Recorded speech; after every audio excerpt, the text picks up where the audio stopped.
नमस्कार, Sridevi classes YouTube channel पर एक बार फिर आपका स्वागत है। हमारी प्लेलिस्ट पावर इलेक्ट्रॉनिक्स में आज समझते हैं एससीआर या थायरिस्टर फैमिली के प्रोटेक्शंस के बारे में। तो आज चर्चा करते हैं ओवर वोल्टेज और over dv by dt protections के बारे में। तो शुरू करते हैं आज की वीडियो। सभी सेमीकंडक्टर डिवाइसेस की जैसे सिलिकॉन कंट्रोल रेक्टिफायर या थायरिस्टर फैमिली के दूसरे डिवाइसेस भी बहुत कॉम्पैक्ट और डेलिकेट नाजुक होते हैं। हालांकि थायरिस्टर या एससीआर फैमिली के डिवाइसेस को बहुत ज्यादा वोल्टेज और करंट रेटिंग्स के लिए डिजाइन किया हुआ होता है, लेकिन उनके रिलायबल और सेफ ऑपरेशंस के लिए जरूरी है कि उनका ऑपरेशन स्पेसिफाइड रेटिंग्स के बीच में हो और किसी भी अबनॉर्मल ऑपरेटिंग कंडीशन से बचाव के लिए उपाय बनाए हुए होने चाहिए। जो अलग अलग प्रकार के थायरिस्टर प्रोटेक्शन स्कीम्स हम सेटिस्फैक्ट्री सेफ रिलायबल ऑपरेशंस के लिए हम एससीआर के लिए यूज करते हैं, वो हो सकते हैं वोल्टेज से रिलेटेड ओवर वोल्टेज मैग्नीट्यूड का प्रोटेक्शन और वोल्टेज में समय के साथ तेज हाई डीवी बाई डीटी का प्रोटेक्शन। इसी तरह से करंट के लिए ज्यादा मैग्नीट्यूड से बचने वाला ओवर करंट प्रोटेक्शन है और करंट का समय के साथ बहुत तेज परिवर्तन भी टर्न ऑन के समय एक समस्या पैदा कर सकता है। High di by dt protection भी हमें सीखना है। इसके अलावा गेट सर्किट को भी कुछ प्रोटेक्शन चाहिए और थायरिस्टर जिस हीट सिंक के साथ लगा हुआ है वहां टेम्परेचर राइज को कंट्रोल करने के लिए थर्मल प्रोटेक्शन भी चाहिए। एससीआर के प्रोटेक्शन को समझने के लिए शुरुआत करते हैं ओवर वोल्टेज प्रोटेक्शन से। सभी एससीआर या थायरिस्टर के लिए सबसे बड़ा कारण उनके फेलर या डैमेज होने का वो ओवर वोल्टेज होती हैं। इस प्रकार की जो क्षणिक ट्रांजिएंट ओवर वोल्टेजेस आती हैं वो अक्सर हमारे थायरिस्टर को जैसे ब्लॉकिंग मोड में रहना चाहिए था अनशेड्यूल्ड टर्न ऑन कर सकती है। कई बार ये जो वोल्टेज होती हैं ये हमारे एससीआर को परमानेंट डिस्ट्रॉय भी कर सकती हैं, खासतौर से अगर रिवर्स ओवर वोल्टेज का मैग्नीट्यूड ब्रेक डाउन वोल्टेज से अगर रिवर्स मोड में ज्यादा हो। तो हमारे एससीआर सर्किट में ओवर वोल्टेज के कई सारे कारण हो सकते हैं, जैसे कि सर्किट में किसी दूसरे थायरिस्टर का कम्यूटेशन या सर्किट में करंट की चॉपिंग्स या बाहर पावर लाइन में कोई लाइटनिंग सर्ज की incidence. Depending upon the sources over voltage can be internal over voltages and external over voltages. हमारे सर्किट और डिवाइसेज में इंटरनल ओवर वोल्टेजेस के सोर्सेज को समझते हैं। इंटरनल ओवर वोल्टेजेस थायरिस्टर या एससीआर के अपने खुद के ऑपरेशन से पैदा होती हैं। एक एससीआर के टर्न ऑफ या कम्यूटेशन के समय जब हम फॉरवर्ड करंट को बहुत तेजी से रिवर्स वोल्टेज अप्लाई करके या किसी कम्यूटेशन टेक्निक से घटाते हैं तो वो उसी समान दर से लगातार घटता हुआ उल्टी दिशा में बढ़ता है। उल्टी दिशा में बढ़ने वाला रिवर्स रिकवरी चार्जेस जब अचानक अपना नेगेटिव पीक पाके तेजी से दिशा बदलता हुआ घटता है तो ऐसी स्थिति में करंट में जो रैपिड चेंज होता है वो इसी एससीआर की सर्किट में लगे हुए दूसरे सीरीज इंडक्टर में भी फील होता है और ऐसे इंडक्टर्स में हाई डीआई बाई डीटी से एक ओवर वोल्टेज मिलती है जो हमारे पूरे सर्किट में साथ में इस्तेमाल होने वाले दूसरे एससीआर के लिए एक बहुत बड़ी हाई वोल्टेज का कारण बन सकती है। रिवर्स रिकवरी करंट के अचानक तेज परिवर्तन से सर्किट के सीरीज इंडक्टर द्वारा पैदा ऐसा हाई ट्रांजिएंट वोल्टेज हमारी एससीआर की जो रेटिंग्स हो सकती हैं उनसे भी ज्यादा हो सकता है और वो एससीआर को डैमेज भी कर सकता है और फॉल्स टर्न ऑन भी कर सकता है। एससीआर या थायरिस्टर के ऑपरेशन में जो एक्सटर्नल ओवर वोल्टेजेस आती हैं उनके दो कारण हैं। पहला एक्सटर्नल सप्लाई सिस्टम में और उसके साथ एसोसिएटेड जो लोड है उनके कारण पैदा हो सकता है। कल्पना करें कि हम किसी कारण से एससीआर के साथ जो इंडक्टिव सर्किट चल रहा है उसके करंट को अचानक इंटरप्ट करते हैं तो ऐसी स्थिति में जो सर्किट का इंडक्टेंस है वो करंट के रैपिड चेंज से एक हाई वोल्टेज जनरेट करके हमारे एससीआर के टर्मिनल्स पर ला सकता है। कल्पना करें कि एक एससीआर कन्वर्टर एक ट्रांसफार्मर के साथ हाई इंडक्टिव लोड सर्किट के साथ जुड़ा हुआ है और अगर हम इस सर्किट को डी एनर्जाइज करते हैं तो जो ट्रांसफार्मर की प्राइमरी वाइंडिंग है और सर्किट के जो इंडक्टर्स हैं उससे एक वोल्टेज का ट्रांजिएंट पैदा होगा। ऐसे वोल्टेज ट्रांजिएंट के जो मैग्नीट्यूड्स हैं वो हमारी एससीआर की ब्रेकओवर वोल्टेज से कई गुना ज्यादा हो सकते हैं। इसी प्रकार हमारी जो पावर लाइंस है उस पे आकाशीय बिजली लाइटनिंग स्ट्राइक्स हो सकती हैं और हमारी कंडक्टर लाइंस के मार्फत ये जो वोल्टेज स्ट्राइक्स हैं वो डिवाइसेस के अक्रॉस भी आ सकती हैं। प्रत्येक एससीआर या ट्रैक को ओवर वोल्टेजेस से बचाने के लिए एक स्नबर सर्किट का इस्तेमाल एससीआर या ट्रैक के समांतर में हम करते हैं। एक स्नबर सर्किट एक रेजिस्टेंस और कैपेसिटर का सीरीज कॉम्बिनेशन है जो उस डिवाइस के शंट या पैरेलल में लगाया जाता है जिसे ओवर वोल्टेज से हमें प्रोटेक्ट करना है। आर और सी का ये जो सीरीज कॉम्बिनेशन है जो थायरिस्टर के साथ हमने पैरेलल में लगाया है जिसे हम स्नबर सर्किट कहते हैं, ये स्नबर सर्किट हमें एससीआर या ट्रैक में स्विचिंग कम्यूटेशंस के दौरान जो रिवर्स रिकवरी प्रोसेस में इंटरनल ओवर वोल्टेजेस जनरेट होती हैं उनसे हमारे डिवाइसेस को बचाने का काम करता है। अगर हम इस आर और सी के प्रोडक्ट जिसे हम सर्किट का टाइम कांस्टेंट कहते हैं उसको सही तरीके से चयन कर लेते हैं, एक करेक्ट चॉइस अगर हम स्नबर स्नबर सर्किट में टाइम कांस्टेंट के बना देते हैं, तो हम जो वोल्टेज स्पाइक्स पैदा हो रहे हैं उनके एम्पलीट्यूड्स को काफी हद तक कम कर सकते हैं। जब SCR या ट्राइक के अक्रॉस ओवर वोल्टेज होगी तो हमारा जो कैपेसिटर है वो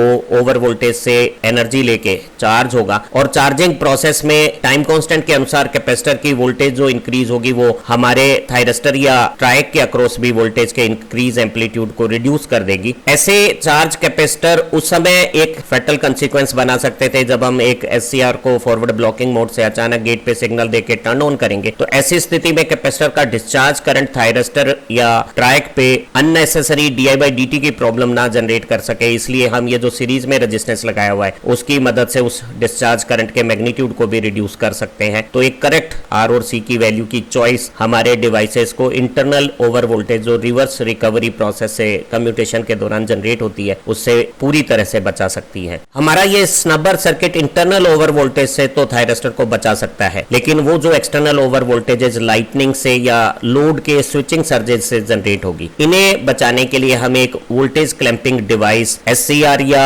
ट्राइक के या थायरिस्टर फैमिली के दूसरे डिवाइसेस के पैरेलल में लगाना होगा। ये वोल्टेज क्लैंपिंग डिवाइसेस हैं वो कई प्रकार के हो सकते हैं। वो मेटल ऑक्साइड वेरिस्टर्स हो सकते हैं, MOVs हो सकती हैं, वो सेलेनियम के बने हुए थायरेक्टर्स हो सकते हैं जिसका सिंबल यहाँ हमने दिखाया हुआ है, उस तरह के डायोड्स हो सकते हैं, या avalanche diodes back to back connect हो सकते हैं। ये सभी वोल्टेज क्लैंपिंग डिवाइसेस हैं वो एक नॉन लीनियर रेजिस्टेंस की भांति व्यवहार करते हैं, और SCR के जब पैरेलल में हम इन्हें कनेक्ट करते हैं और नॉर्मल ऑपरेटिंग वोल्टेज होती है तो ये एक हाई रेजिस्टेंस जैसा बिहेव करते हैं और इनके अक्रॉस बहुत मामूली सा लीकेज करंट फ्लो होता है। लेकिन अगर एक वोल्टेज सर्ज आएगा लाइटनिंग का या कोई स्विचिंग एक्शन का जिसका मैग्नीट्यूड हमारे इस थायरिस्टर के ब्रेकओवर वोल्टेज से भी कई गुना ज्यादा हो सकता है, ऐसी स्थिति में ये जो वोल्टेज क्लैंपिंग डिवाइसेज हैं ये अपना रेजिस्टेंस बहुत तेजी से घटा लेंगे, और ऐसी स्थिति में बहुत ज्यादा करंट इनके मार्फत SCR के पैरेलल शंट में फ्लो होगा, और सीरीज में लोड या दूसरे जो कंपोनेंट हमारे लगे हुए हैं वो ऐसी हाई करंट कंडीशंस में जो वोल्टेज क्लैंपिंग डिवाइस ने अपने थ्रू शंट किया है एक एडिशनल वोल्टेज ड्रॉप करेंगे और हमारे SCR या थायरिस्टर पे वोल्टेज का मैग्नीट्यूड क्लैंप हो जाएगा। और जो सबसे खूबसूरत बात है वो यह है कि जब वोल्टेज ट्रांजिएंट का सर्ज ओवर हो जाएगा तो हमारे ऐसे वेरेक्टर डायोड या मेटल ऑक्साइड वेरिस्टर या एवलेंच डायोड अपने आप को रिकवर कर लेंगे और अपनी हाई रेजिस्टेंस स्टेट के साथ अब इनके मार्फत ज्यादा करंट फ्लो नहीं होगा और नॉर्मल कंडीशंस एग्जिस्ट करने लगेगी। कॉमर्शियली सबसे इकोनॉमिक, कॉमन, रिलायबल और पॉपुलर ओवर वोल्टेज प्रोटेक्शन या voltage clamping device metal oxide varistor MOVs हैं। एक MOV की फिजिकल शेप, उसका सिंबॉलिक प्रेजेंटेशन एक वेरिएबल रेजिस्टेंस जैसा, लेकिन यहाँ एरो नहीं लगी हुई है, एक टेढ़ी लाइन बनी हुई है, और एक्चुअल फिजिकल कंस्ट्रक्शन यहाँ दिखाई हुई है। जो मेटल ऑक्साइड वेरिस्टर्स हैं उनकी कैरेक्टरिस्टिक नॉन लीनियर होती हैं और इनका रेजिस्टेंस जैसे ही एक वेरिस्टर वोल्टेज से एक्सीड करता है तो रेजिस्टेंस बहुत तेजी से घटने से इनका करंट बहुत तेजी से बढ़ता है। अभी हम इस कैरेक्टरिस्टिक को समझते हैं, लेकिन उससे पहले एक MOV की कंस्ट्रक्शन को समझते हैं। एक मेटल ऑक्साइड वेरिस्टर की कंस्ट्रक्शन सिरेमिक कैपेसिटर जैसी है जिसमें दो मेटेलिक प्लेट, जैसा हमने यहाँ दो मैजेंटा लाइन में दिखाया हुआ है वैसे दो मेटल प्लेट्स है जिसके बीच में छोटे छोटे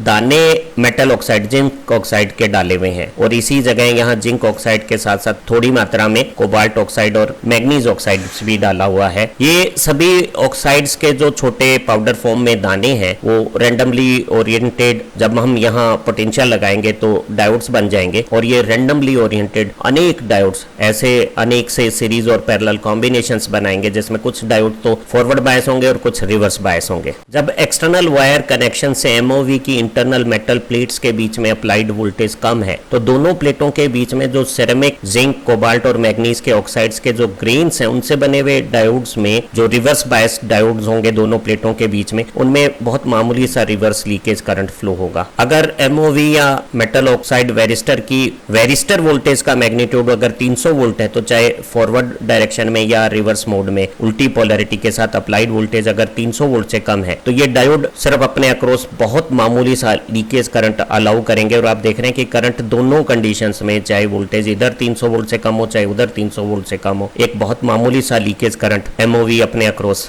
अलाउ कर रहा है। लेकिन अगर अचानक हम वेरिस्टर वोल्टेज को क्रॉस करते हैं तो यहाँ जो डायोड्स बने हुए हैं उनमें ब्रेकडाउन शुरू हो जाता है, और ऐसी स्थिति में अवलांच ब्रेकडाउन होने से करंट बहुत तेजी से डिवाइस के अक्रॉस बिना वोल्टेज को डिक्रीज किए हुए तेजी से बढ़ता है, और ऐसी स्थिति में करंट और वोल्टेज का प्रोडक्ट MOV में बहुत ज्यादा हीट भी पैदा करेगा। लेकिन मेटल ऑक्साइड वेरिस्टर इस तरह से डिजाइन किए हुए होते हैं कि वो ब्रेकडाउन के दौरान बनी हुई हीट को भी सेफली डेसिपेट कर सकते हैं और सेफली हैंडल कर सकते हैं। तो स्पष्ट है कि एक मेटल ऑक्साइड वेरिस्टर की कैरेक्टरिस्टिक में दो नॉन लीनियर रेजिस्टेंस जोन है। अगर अप्लाइड वोल्टेज वेरिस्टर वोल्टेज से कम है तो हमारा जो मेटल ऑक्साइड वेरिस्टर है वो एक हाई रेजिस्टेंस की जैसे बिहेव कर रहा है और उसके अक्रॉस जो लीकेज करंट है वो 1 मिली एम्पियर से भी कम है। लेकिन जैसा शान हाईलाइट में दिखाया जा रहा है, अगर हमारी वोल्टेज वेरिस्टर वोल्टेज से ज्यादा हो जाए जो इस डिजाइन के लिए 300 वोल्ट है, तो किसी भी पोलरिटी में अगर हमारी वोल्टेज 300 वोल्ट से ज्यादा होगी तो यहाँ डायोड्स में ब्रेकडाउन होने से करंट अब्रप्टली बहुत तेजी से बढ़ेगा और वोल्टेज डिवाइस के अक्रॉस वही 300 वोल्ट का लेवल बिना बदले हुए लगभग मेंटेन करेगी और डिवाइस में जो एक्स्ट्रा करंट आएगा वो सर्किट के सीरीज में लगे हुए लोड और दूसरे कंपोनेंट में वोल्टेज को ड्रॉप करा के एससीआर के अक्रॉस वोल्टेज को 300 वोल्ट से ज्यादा होने नहीं देगा। एक थायरिस्टर को ओवर वोल्टेज से बचाने के लिए एक ऐसा मेटल ऑक्साइड वेरिस्टर थायरिस्टर के पैरेलल में लगाया जाता है जिसकी वेरिस्टर वोल्टेज थायरिस्टर की नॉर्मल ऑपरेटिंग वोल्टेज से तो ज्यादा है लेकिन थायरिस्टर की ब्रेक ओवर वोल्टेज से कम है। ऐसी स्थिति में जब वोल्टेज सर्ज यहाँ थायरिस्टर और वेरिस्टर के टर्मिनल्स पर आता है और सर्ज की वोल्टेज वेरिस्टर वोल्टेज से ज्यादा होगी तो वेरिस्टर की कैरेक्टरिस्टिक में बीच के सिरेमिक मटेरियल्स में ब्रेकडाउन होने से रेजिस्टेंस घट जाएगा और करंट फ्लो होगा और ये जो करंट फ्लो हो रहा है वो सीरीज में लगे हुए लोड और दूसरे कंपोनेंट में वोल्टेज ड्रॉप करके वेरिस्टर के अक्रॉस वोल्टेज को वेरिस्टर वोल्टेज के करीब रखेगा तो थायरिस्टर पर कभी भी वेरिस्टर वोल्टेज से ज्यादा वोल्टेज नहीं आएगी। इस ब्रेकडाउन कंडीशंस में वेरिस्टर में करंट ज्यादा होने से हीट प्रोड्यूस होगी, लेकिन हम वेरिस्टर को इस तरह से डिजाइन करते हैं कि वो ऐसी हीट एनर्जी कंडीशंस को भी सस्टेन कर सकते हैं और सेफली उन्हें हैंडल कर सकते हैं। उस हीट को वो डेसिपेट कर देंगे और इस दौरान जो वोल्टेज स्पाइक्स है एससीआर के अक्रॉस वो कभी भी वेरिस्टर वोल्टेज से ज्यादा नहीं हो पाएगा और जब हमारा सर्ज वोल्टेज का इंपैक्ट खत्म हो जाएगा तो सिरेमिक मटेरियल अपनी दोबारा